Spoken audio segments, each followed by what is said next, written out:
Welcome back, warriors. Tanse Sego Anibuju, Quainin Deluizi Pam Palmater.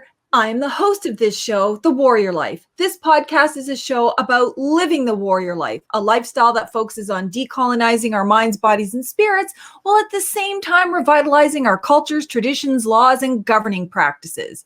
It's also about asserting, living, and defending our sovereignty all over our traditional territories. And we come from all different nations, but we are united in our struggles to protect our lands, waters, and our peoples.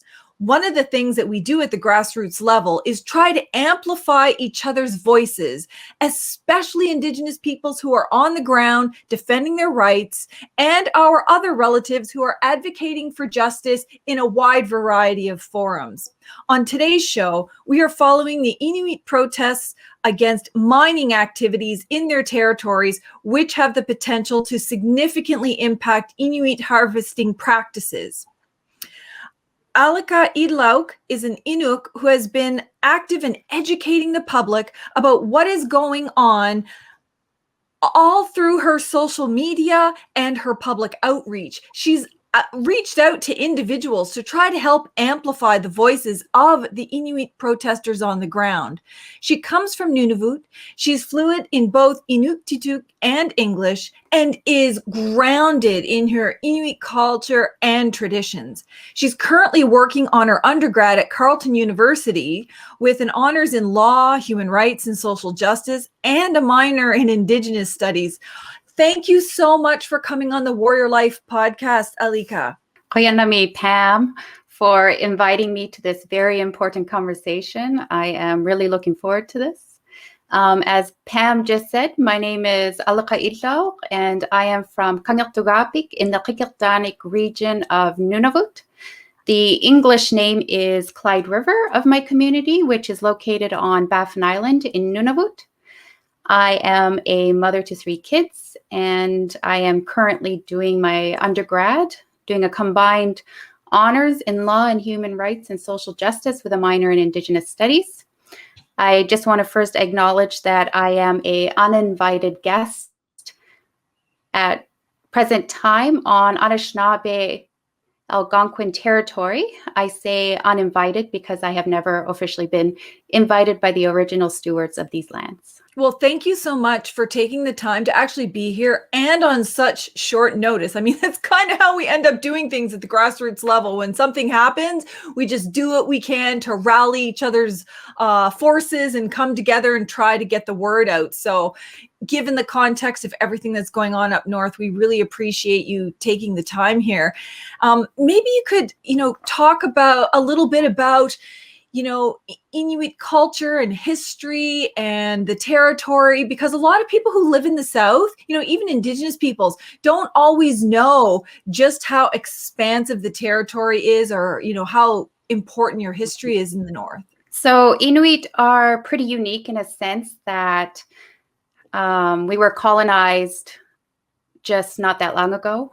For example, my father is not even 70 years old yet. He was born in Idluviga, closer to Mitimatadik, where the protesting is currently happening right now. My father was very much entrenched and lived the traditional lifestyle, which was completely living, coexisting with the land and being with the land in all that he did, with the language, hunting, ways of being. My father was colonized when he was 6 years old, when my family's dogs were shot by the Hudson's Bay Company and RCMP in the 50s, which made it possible for the Canadian government to assimilate them into hamlets, which are also Inuit communities, and assimilate them so Canada can claim sovereignty over what we refer to as Inuit Nunanga today, Inuit land. Although Inuit were colonized much later, it also happened very fast and very tragically. A lot of Inuit have died through the processes of colonization. Inuit also have been forced to go to residential school, residential hospitals as well, where our language and culture and traditions were trying to be stopped by the Canadian government, as I'm sure the Canadian government noticed that we had our own governing systems and legal systems in place, which would allow us to become a sovereign nation. The Canadian government understood how important the resources would be in the future when it comes to extracting them and making money and maintaining this very capitalistic society, which is why it was very important for Canada to colonize us in the first place and to claim sovereignty before any other international states came and took the land. Inuit are very resilient. We still maintain a lot of our language, traditions, and cultures.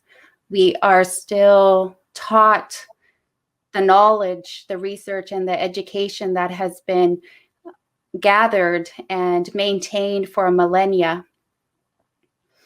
We still very much coexist with our natural world, with the animals, the land, and the waters. We still carry out our duties as respecting and speaking for the land. This has been very prominent these past few weeks with what is going on in Nunavut, in the north part of Baffin Island today.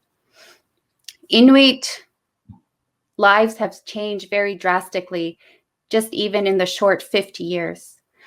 A lot of Inuit today, the older generation, have literally watched their entire world change almost so differently every night. Every day, there's something new.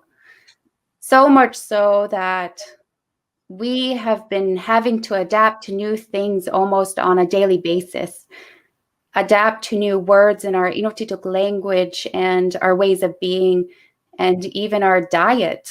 So that's a little bit about Inuit. Well, and that's important for people to understand too, that Canada's assertion of sovereignty, so-called assertion of sovereignty, hasn't just impacted First Nations people, that it's also very much directed in the north. And, you know, Canada assumes its sovereignty up there when in fact it's always been the Inuit living up there and, you know, acting accordingly and protecting their territories. Now, one of the things, you know, about your educational background, it's not hard to notice. I mean, you're focused on Indigenous rights, human rights, social justice. I mean, how important do you think that kind of education is in order to be, you know, for your future work and your advocacy on the ground for Inuit? I think it's very important when trying to understand what has happened to you as a person that still affects you to this very day. Like the processes of colonization isn't directly impacting my father, it's also impacting myself, my siblings, my children very much. So it has become very important to me to look at why this would be done to people. It is very important to me to know what the purpose behind it was. I'm a strong believer that nobody is born with any hate in their. How is it learned? How is it that this idea of colonialism can be continuous, where it's even committing genocide and not being held accountable? Which has brought me to this journey in my academic life. And I need to know, I need to learn, I need to know, I need to get the answers as to why this happened, why this keeps happening, and why it keeps getting upheld. It is important for me to understand the history around human rights, why it was created even, who decided that somebody or an organization was going to start saying what a human right is, or even laws. Why is it that this European legal system that we call common law and civil law in Canada, why does it trump Indigenous law? Why doesn't it recognize Indigenous law? It's these sort of questions that I have been trying to find answers for, which is why I think my education is so important, especially in studying the history of First Nations in the South, because let's face it, it was done to First Nations long before it was done to Inuit. And through my research and my education, I have seen it's almost like a formula that is being used not only within Canada with how First Nations are colonized, but it's done internationally.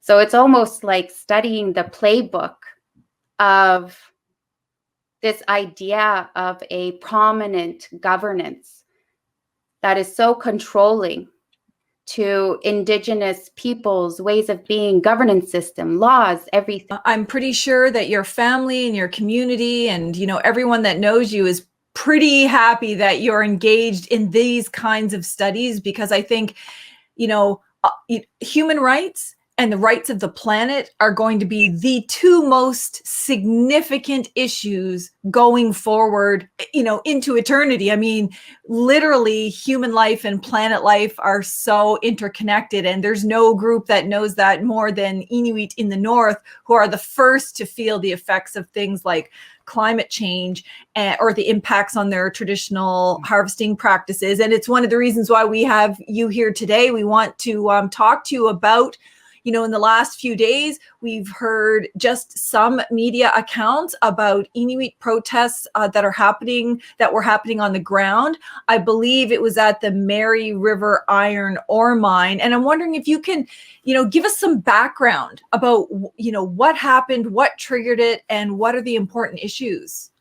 What triggered it was this whole idea of Nunavut having been created for Inuit to have a voice in all of the affairs that is going to deal with our very existence. In 2011, an iron ore mine was approved by the Inuit organizations that are supposed to put Inuit lives and futures in their best interest, but there was a lack of consultation before they approved it, these Inuit organizations. So what has been happening is after it was approved, it was opened in 2014. And since 2014, Inuit in the Nunavut, Baffin Island, North Baffin Island region have really seen the impacts the mine has had thus far, more specifically in Qikiqtaaluk, Arctic Bay, and Mitimatarik, Pond Inlet. The decline that they have seen in all the animals, both on the land and in the waters, are very drastic. It is very devastating to see and hearing about almost 50% of narwhals disappearing from that area, and fish almost coming so rare where they used to be so vast, so rich in that area. With that came this whole movement from the elders feeling like their voices are not being heard, that these educated scientists who have no idea or no research except for the past 50 years on the animals and the climate up there are taking the spotlight on not the, like, saying that there are no damages from the iron ore mine that is up there at the moment. So what has moved this is Inuit have come together to ensure that all of our knowledges that have been accumulated for a millennia, and the research and the education and what they have seen over the span of a millennia are being implemented, and they are being heard. And it is very heartbreaking to hear, because you're hearing these elders who want to speak to the previous elders who have now passed on because they were not given the opportunity to be consulted with and to voice their opinion. In the Inuit culture, everyone has a duty to do something within the community. Everyone has a duty to, within our very existence as humans all over the world. The elders are experts. They know everything, and they fight for our future. They fight for our generations. This is how it has always been, and this is how it is still today. What has happened now is that the proposed phase 2 expansion of Baffin Land mines at Mary River to extract iron ore, it has almost been approved without the full voices of Inuit being heard, instead on behalf of the Inuit without even consulting them. To my knowledge, there hasn't been much sit down with any of the elders and the hunters in that region to be given the opportunity to say their concerns, or to get the mine, or to make the mine accountable for the damages that has already been done. They are questioning why these Inuit organizations are even considering phase 2, given all of the evidence and the fact that the animals are disappearing, the waters are being poisoned. Why are they even considering phase 2? Which then came a hearing for the past 2 weeks where the gold mine and these Inuit organizations were given the opportunity to do a lot of presentations on why the mine must go forward. During that hearing, a lot of the Inuit elders were not given the opportunity to say their piece in the community. They were not given the space to talk about their knowledge and their expertise. Instead, there were people that are educated from the South that are just guests up there, that are all of a sudden the experts on the land, the ecosystem, the animals, which has given a lot of the hunters this fear that our very existence is at stake. It has given a lot of Inuit fear that our very existence is at stake. It has given the elders the voices to speak up, because our elders do not do that. They are very loving. They are very understanding. They are very welcoming. So for them to speak against this mine, it is very crazy to think that our elders are speaking up against something, as this is not the way of our people. With that came a bunch of hunters, more specifically 7, that decided to go to the mine. They traveled for 2 days on the Arctic tundra in snowmobiles to go assert their rights and to assert their duties as the protectors and the speakers for the animal, the land, and our generations to come.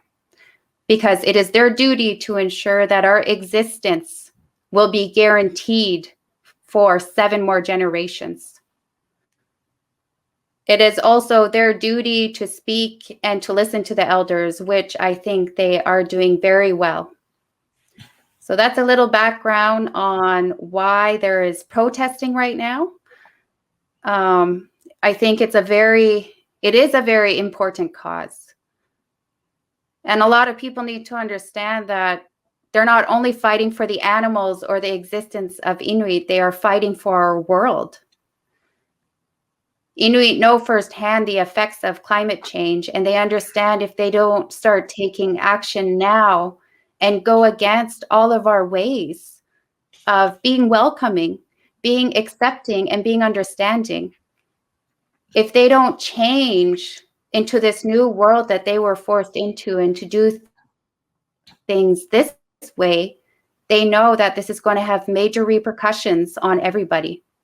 One of the things, as you were speaking, we saw some pictures in the media of what seal holes looked like when there is no mining around, versus what the seal holes look like near the mine. And it's, just covered in this red iron ore dust. And some of the hunters were saying that it scares the seals away, it scares the whales away, and that generally animals and fish and others stay away, so that it's actually negatively impacting the wildlife and their natural habitat. but also the ability of Inuit to provide food for their families, like a country food or food from the land. Yes. One of the protesters actually, because they have been there for a week now, they actually mentioned that for the first time in a very long time since the mine opened, they actually started seeing ptarmigans again because the traffic has come to a halt. Even the animals are speaking. Even the animals are coming back because the traffic and the destruction has been put to a halt. It is very sad to see all of those iron ore dusts affecting all of the ecosystem up there. But it is also affecting the people. And I don't know if you're aware of this, but a majority of Inuit, especially in the 50s and 60s, lungs are already scarred and already limited to the capacity of a healthy lung. And the iron ore dust actually attacks your lungs and gives you a lot of issues right away and down the road. And when you mention the sea mammals and everything, it's not only the dust that has caused them to go away and to get polluted, but it's also the traffic from all of the ships that come to carry out the iron ore. As for the land animals, where the Mary River mine is currently, it's right where one of the main migration routes are. And if animals have been using that route for a millennia, and it's already in their DNA to go that way, you can't just expect animals to change their direction and to change their ways in a day. So with the phase 2 expansion, it would actually double everything, including a railway, 110-kilometer railway coming right through the main migration route of these animals. So we're seeing a huge decline in the sea mammals and the animals today, but if this railroad were to happen, it would double. Everything would double. The traffic in the oceans would double. The land taken and extracted would become massive. And what if there's an oil spill? The waters up there aren't even drinkable anymore in that area. So imagine what would happen if one of the ships had an oil spill, or these chemicals got leaked into the ground and the waters. And I can't help but notice that the root of the problem is that the people who should be making the decisions over their territories, their health, their relationships with the animals and the ecosystem are the Inuit, like the Inuit people who actually live there.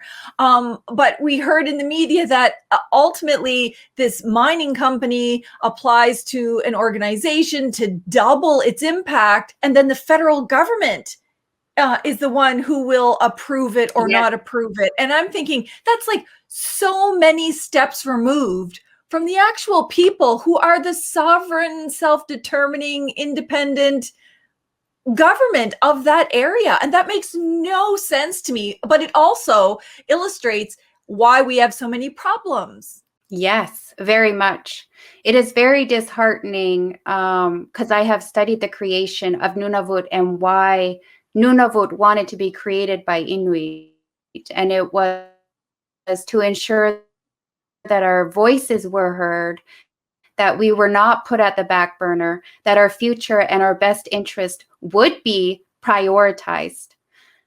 But with the way it was done, it has almost looked like it is working against us today.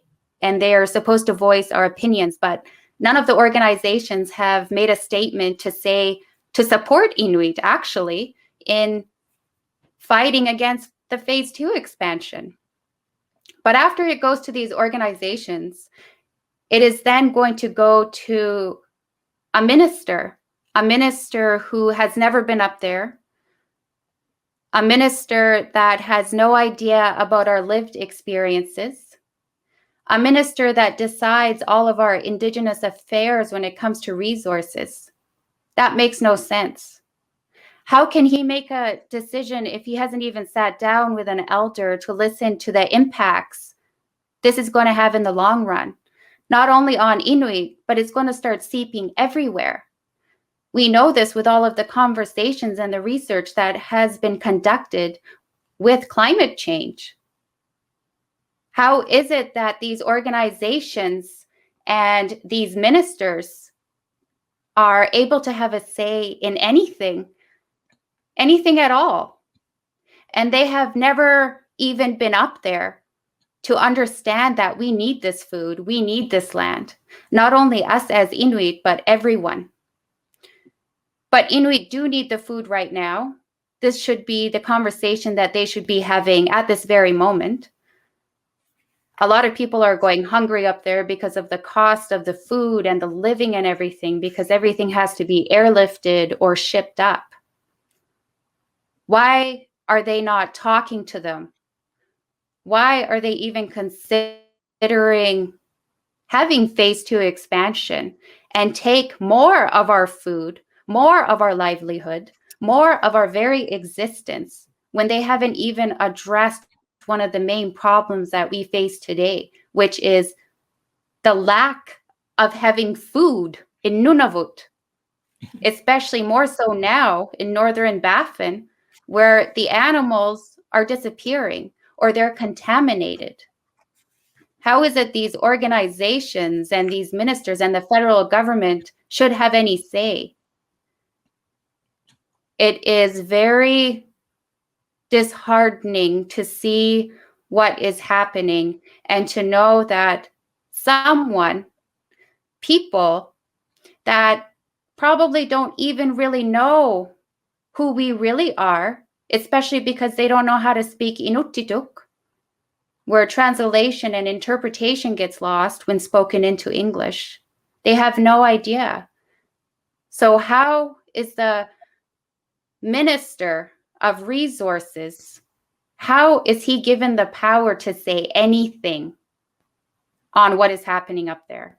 And then on the other side, so not only do they have the power to say what's happening there in a place where it's not supposed to be the federal government having the say, but then it's the failure to act on issues that are critical. Okay, so you want to assume jurisdiction over this area? What are you doing about housing and food and healthcare and education? Because they seem to have no problem bringing in housing and food for man camps.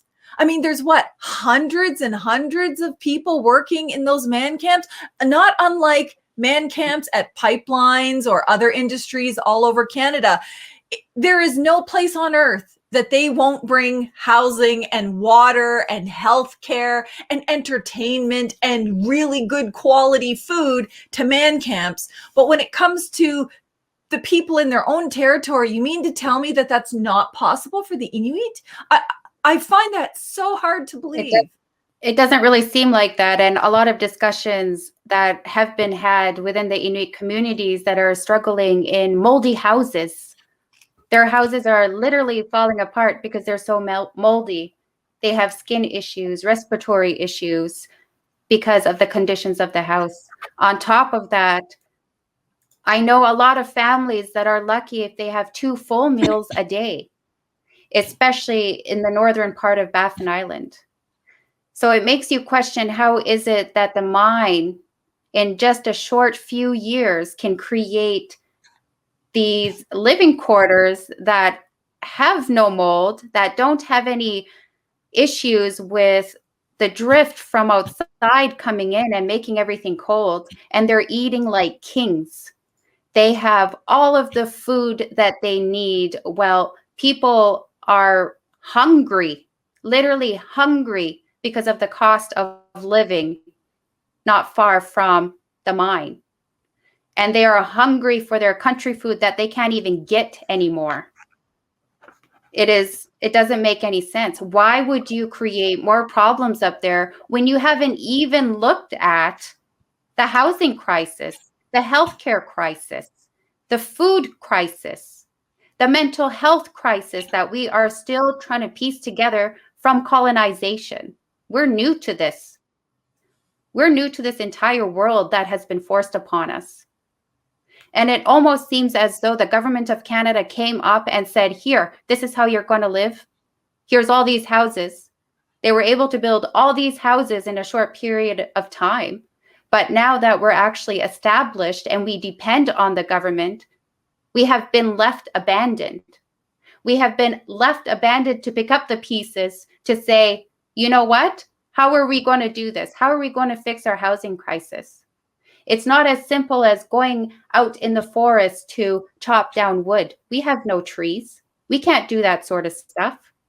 It's not as easy as growing a garden. We can't grow gardens. It's all permafrost and now it's melting. So for these ministers to even consider or have a conversation about approving this mine without even looking at our socioeconomic crisis that we are in right now, they just want to add to it. Yeah, and they're the ones that caused it. Yes. And it seems as though just in the past 50 years, they're not even coming to offer real help. I still wonder if Mark Miller has gone up to see what is happening. He's an Indigenous Affairs Minister. This should be his priority, not only going up to Nunavut, but going all across Canada and seeing how Indigenous peoples here live today. And then to do something about it. So here we have, a special rapporteur from the United Nations on food security come to Canada some years back, take a look at the situation amongst the Inuit and find that they have the highest level of food insecurity of all people living in Canada. And the government at the time just ignored that. So it's not like Canada doesn't know, oh, we've got a food security issue.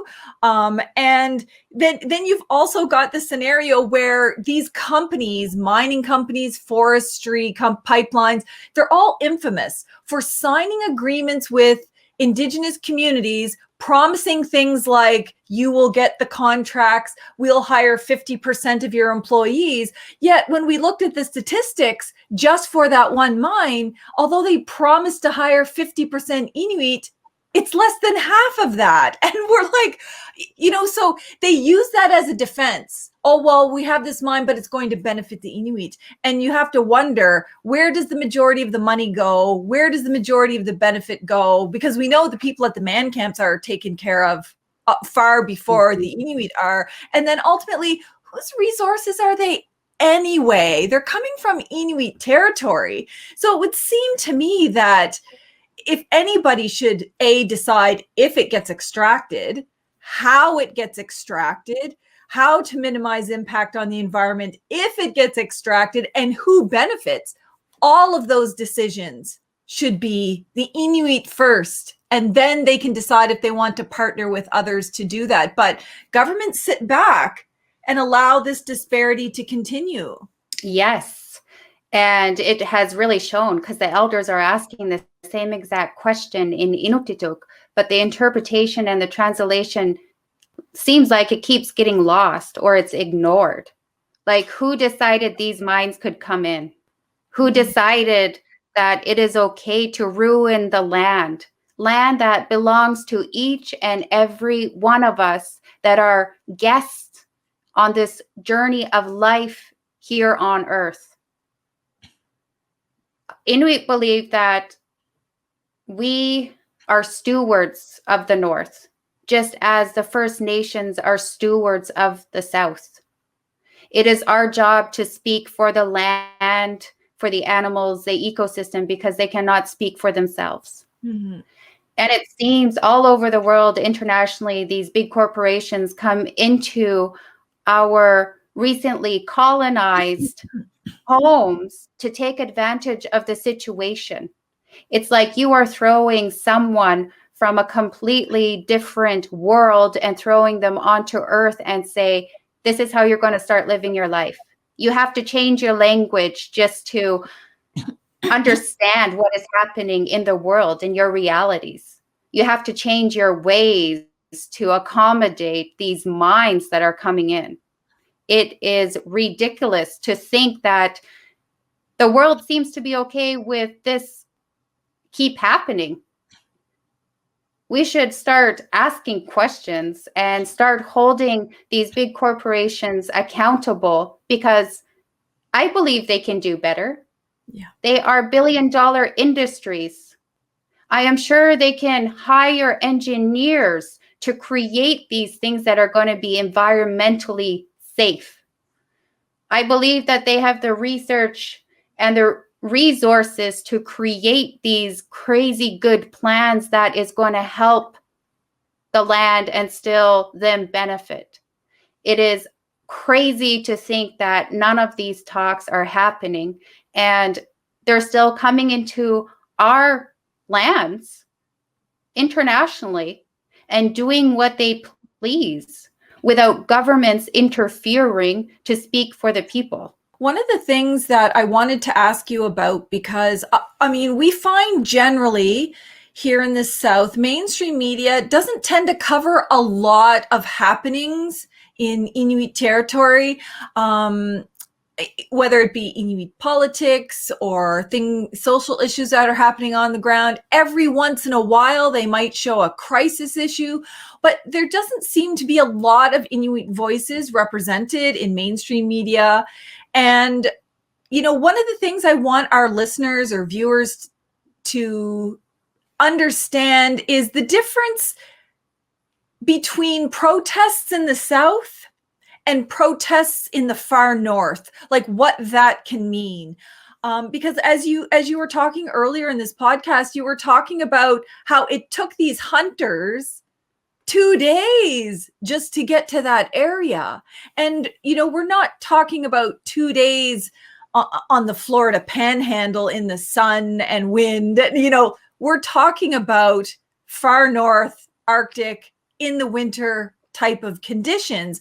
And so I'm wondering if you could just talk a little bit about how serious this issue must be for people to protest in these kinds of conditions, because we don't often hear about a lot of Inuit protesters. No, there's a good reason to that.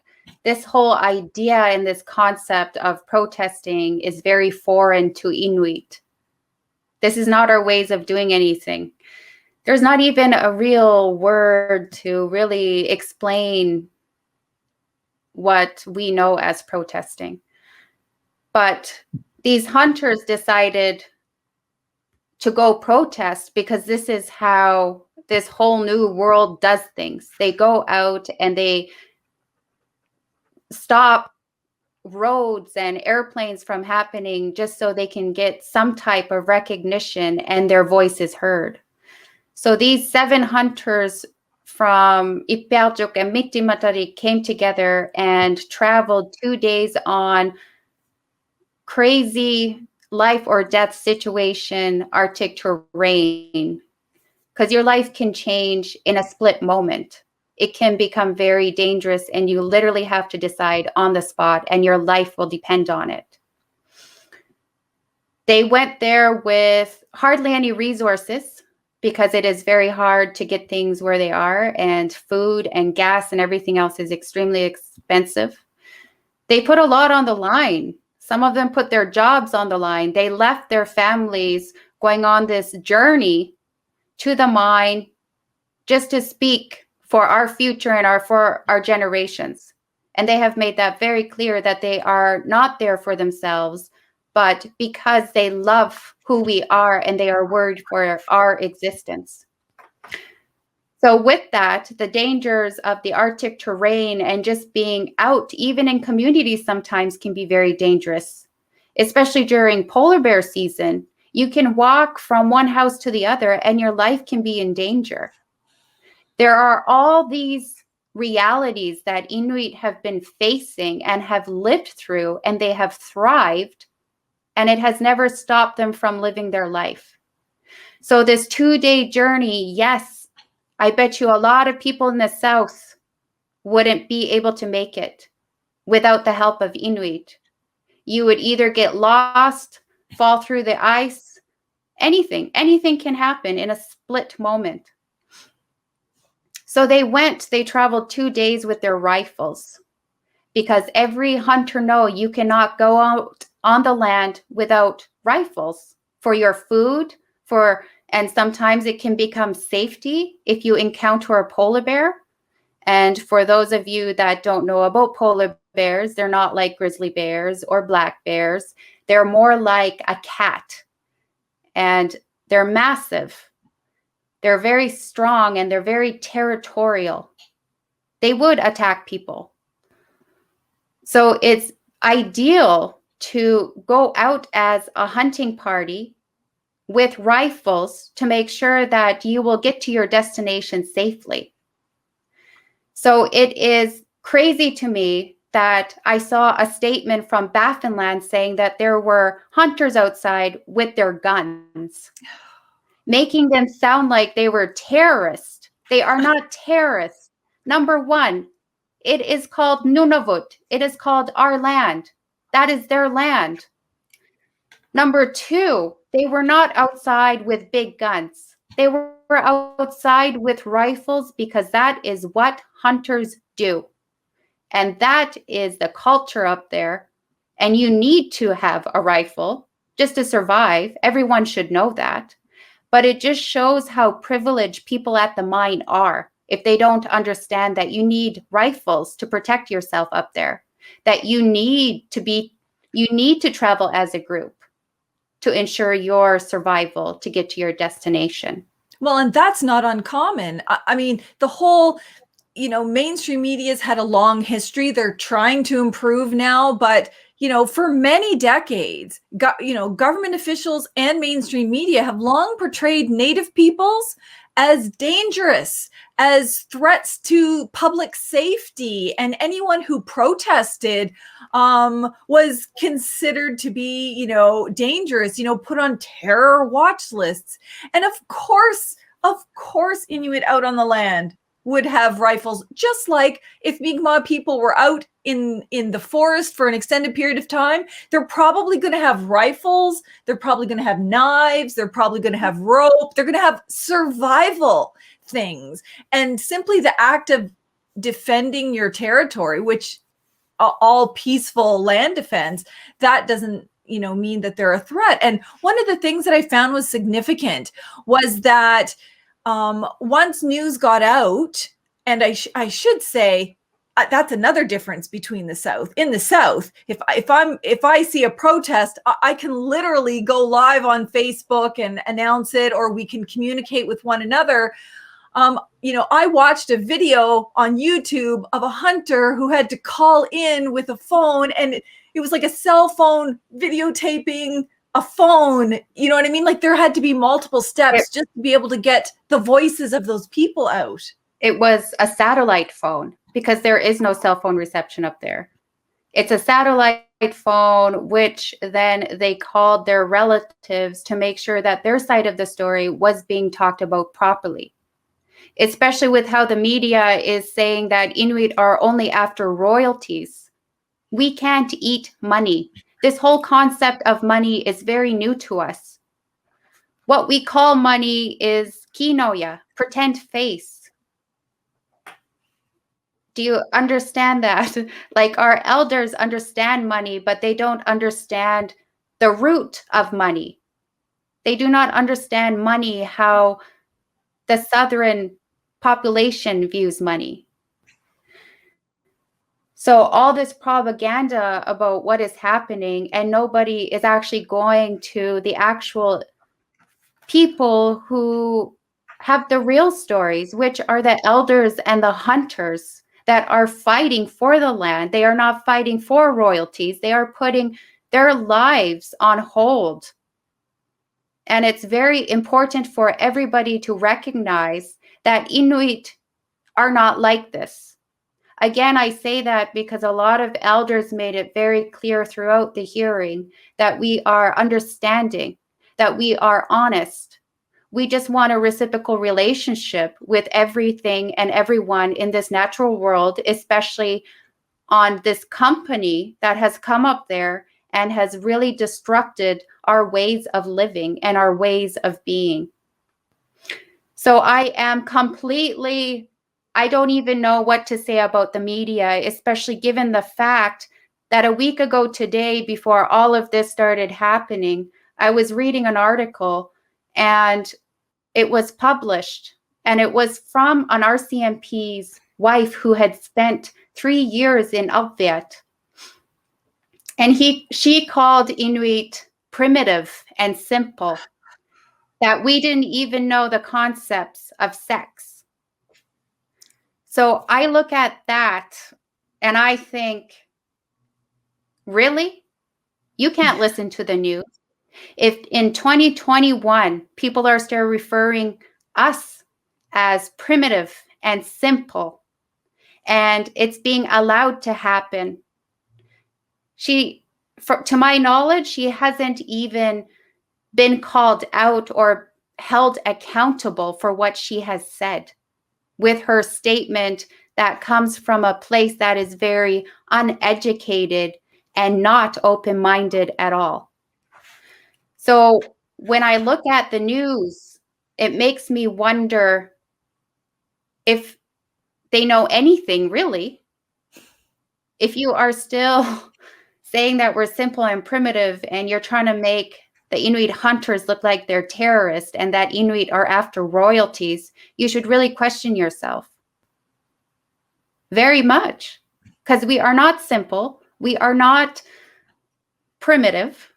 We are not terrorists. We are nothing like that. And if people actually got educated and started talking to an Inuk, they would see that we are actually a very loving people. Actually, all Indigenous nations across Canada are a very loving people. We are not just drunks on the side of the road. We're not just angry Inuit and angry Indians. We are not that. So it is very disheartening that people are even having conversations in what is being published in the news. It is crazy, especially in 2021 when we should, quote, know better because we are an advanced society. When we saw solidarity protests popping up across Nunavut, and people speaking out and saying, oh, no, we actually support the hunters. Yeah, we support the voices of the people on the ground.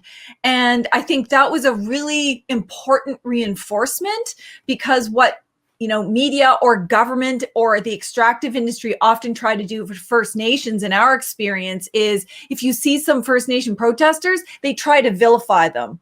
Oh, well, they're just the troublemakers of the community, or don't listen to them because these leaders over here have said yes, and really try to isolate them and portray them in a bad light. But then when you see solidarity protests and other people speaking up and saying, wait a minute, they have a right to exercise their voice and their concerns. And the same thing was happening with the Inuit. I think you saw a change, at least at the social media level, of people saying, this is a pretty significant issue. People didn't know that the company was trying to double its take, and that meant railways and doubling of shipping. And as soon as the word shipping was out, everyone thought about all of the southern resident killer whales on the BC coast that would be impacted by the extra shipping coming from Trans Mountain Pipeline and all of those other pipelines. And it's like, oh, wait, yeah, shipping does actually kill animals. It's the same thing in your territory. And I think people were starting to connect the dots. But it seems like it's still primarily the job of Indigenous peoples like yourself to have to do the education part, because you won't see it otherwise. No, you really won't. There's a lot of Canadians still today that still think that we live in igloos, like that's crazy. So, but it is a very beautiful thing to see that Inuit all over, Inuit Nunavut, have come together in solidarity for one common goal. And that one common goal has become our very existence on who we are, not only as Inuit, but also as people. Mm-hmm. It has taken a lot of guts for Inuit to get, again, we are very loving. It has taken a lot to stand up against somebody in fear that you might hurt them. Protesting with Inuit is not the same as how we do it down here in the South. Protesting up there is standing together as our ancestors has always done, but in a new way.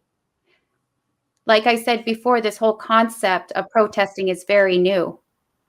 So it's very incredible to see even an elder organizing a protest in his own community to ensure that the Inuit hunters and the elders are not alone. Because, well, quite frankly, we have started to feel alone. And a lot of the talks at the NERD meetings that were happening for 2 weeks, you could hear the elders saying that. They were not being heard. They are just Inuit. They are never heard, just as their elders have never been heard. Now they have died without being heard. So when looking at the protest and the solidarity that all these Inuit communities are showing is a beautiful thing. And I just really want to state, it's not the same as protesting down here. It is not the same. Once people hear this podcast or watch it on YouTube, they're going to actually understand things a little bit better, how significant it is, how different it is, how meaningful it is to the Inuit. And one of the things that really concerned me, because once you reached out to me and said, hey, look at what's happening, the first thing I did was start doing a Google search of media of what's happening on the ground.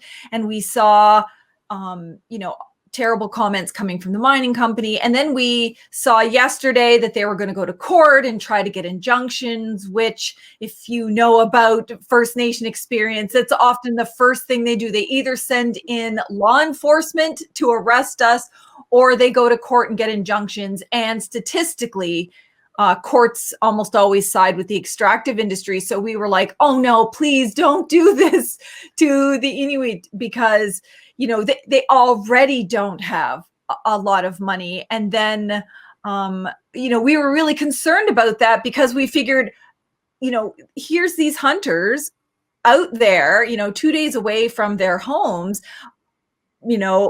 having to live on whatever they brought with them. How are they also going to be able to afford hundreds of thousands of dollars in legal fees, which will be needed? And so we were wondering if there was any kind of GoFundMe page or any kind of way in which we can support the people on the ground.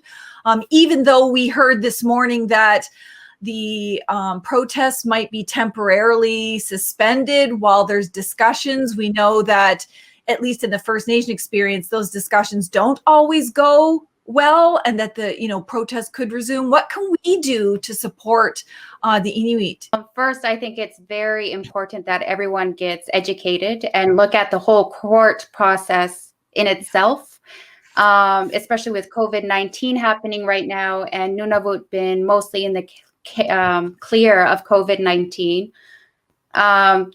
There's a few things everyone should know. Number one, you can't go to Nunavut right now without isolating for 2 weeks to make sure that you don't have the virus, because it would be very devastating to Inuit.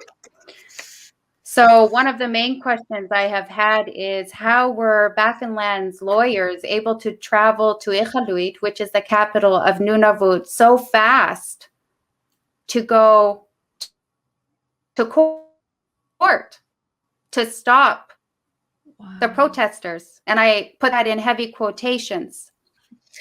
How did that happen? That's a question that we should all be asking ourselves. Another thing was, Inuit were not protesting at the mine to stop everything. They were still letting emergency traffic to come in. They're not trying to hurt anybody. They just want their voices heard. They want to sit eye to eye equally to talk about this. So how is it that this was how did this happen so fast? How did it happen so fast that RCMP officers, a plane full of RCMP officers, flew to Mi'kmaq yesterday, and 3 trucks went and got them? Are they coming from the south?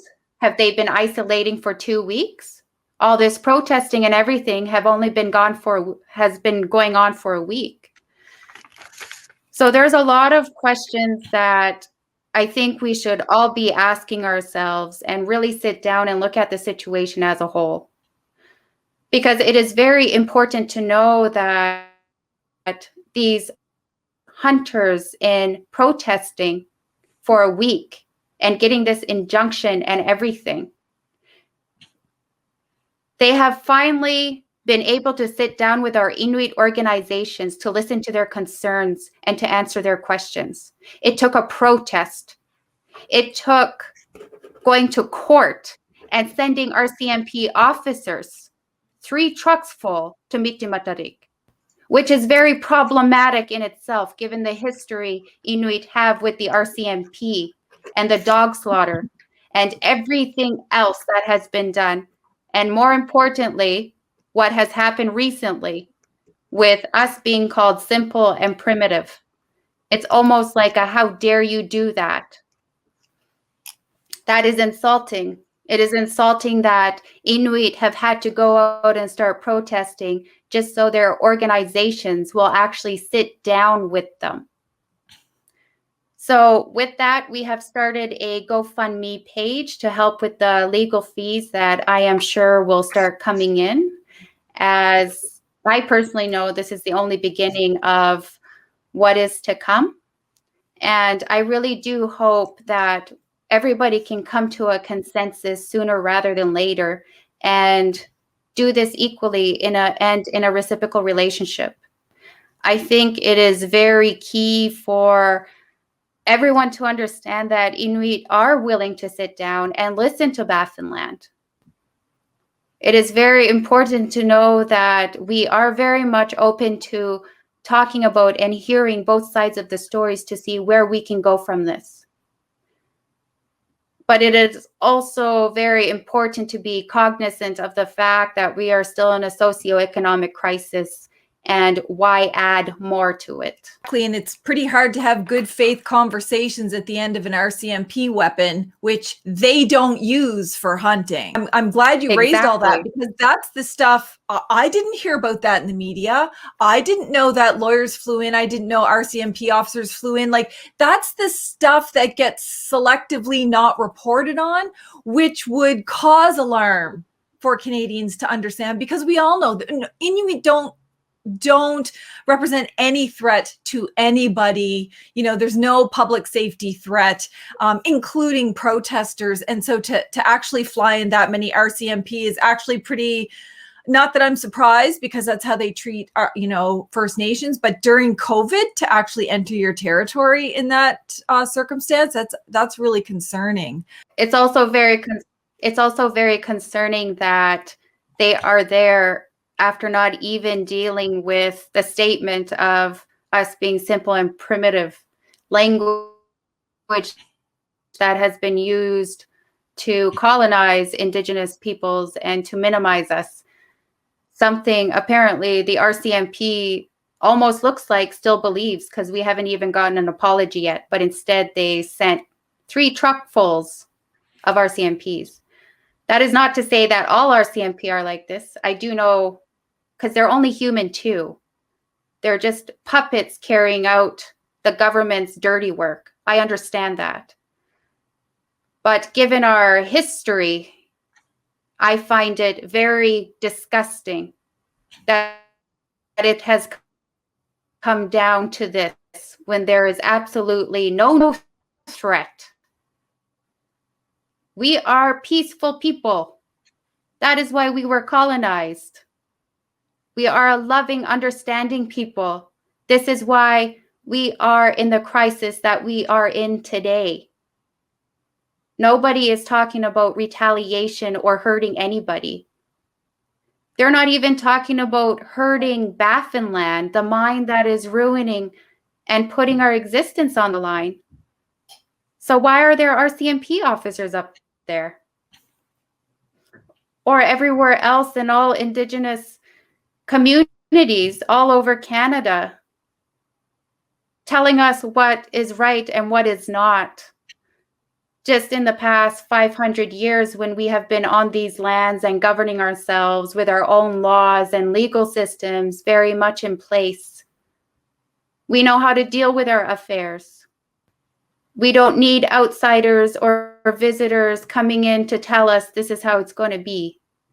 We do not need RCMP up there, especially that amount when there is no threat. And that's what we've been saying, because they never fly in to protect the Indigenous peoples. So they're not there for the Inuit. They're there for the mining company. Just like when they fly into Wet'suwet'en territory, they're not there to protect the women and children and people in that nation. They're there to protect Coastal GasLink pipeline. And that's where, you know, Canada's priorities are really topsy-turvy. And oftentimes, you know, Canadians are left with the impression, oh, that's an Inuit problem, or that's a Wet'suwet'en or Mi'kmaq or, you know, Kangiqtugaapik problem. But, you know, I watched a short video that you posted on your Facebook, and you made a really powerful point that all of these issues around protecting the water, the land, the animals, the human beings, addressing climate change, that's not an Inuit problem. That's a human problem. And I'm wondering if you could just kind of expand on that, because I feel like that's a really powerful way to end this podcast, because I was really moved by your video. What I mean by a human problem is it is all of our problem. Each and every one of us are affected by all of these disasters that are happening, from Mi'kmaq territory to Wet'suwet'en to north to south, all four corners of Canada and the world. All of these disasters that we have been trying to fight, even though everyone may think that it is our problem as Indigenous peoples because it is being done on our lands. It's not only our problem. We're also fighting for each and every one on this planet, because we all know the devastating impacts it's going to have on humanity. And this is something that I have heard being talked about through these conversations about climate change. But it seems like there has become a big divide on the issues of climate change and what an Indigenous issue is. It is very important that everyone recognize and see that all of these disasters happening on our planet, our only planet, we do not have a choice to go to Mars and continue living like this. If our Earth gets destroyed, we will too. So it is very frustrating to hear that all these things are an Inuk problem, it's a Mi'kmaq problem, it's a Cree problem. Mm-hmm. No, it's everybody's problem. And if you really look at our languages to see how we express ourselves or explain who we are, just as we do as me being an Inuk and us calling ourselves Inuit, we are actually saying that I am human, I am Inuk. We are all Inuit. We are all people. We are all humans. At the end of the day, we are using our knowledge, our research, and our education that we have been using for a millennia to ensure that humanity continues to survive. So this is not an Inuk problem. This is not an Indigenous problem. This is all of our problem. This is humanity's problem. Thank you so much for taking so much time in the middle of everything that's going on to, you know, once again, educate Canadians, Americans, the world, everybody who's listening about the importance of this. And, you know, I really call upon our listeners or our viewers to take positive, concrete action. Because once you educate yourself, once you learn, then you have an obligation to do something. Whatever your background or skills are, take some action to support the Inuit. And it may be, to contribute to the GoFundMe page, and I'll post a link to that. But we have to support the Inuit tomorrow and next year and the year after that, whether or not there's an issue in the media, because we know there's always ongoing issues. And the Inuit are the first to, suffer from the impacts of climate change. And we all have an obligation to act on that. So thank you so much for taking the time to do this and sharing your incredible knowledge and insight about all of these issues. Like, we really appreciate it. I just want to say thank you too for giving me the space to talk about this very important issue that we are all in this together, whether we know it or not. This is all of our issue. And I really hope that everyone hears that message throughout this podcast. But I really say a big qoyanamit to you for this conversation that we had. I really appreciate it. And I really appreciate you taking the time to listen to Inuit voices and not what is being put out by news outlets. So thank you. Alan, thank you. And again, thank you to the listeners, viewers, for taking the time to learn more. You're now obligated to take some action to support the Inuit. You can like, subscribe, share this podcast, the information in it, the videos. You can share all of this information.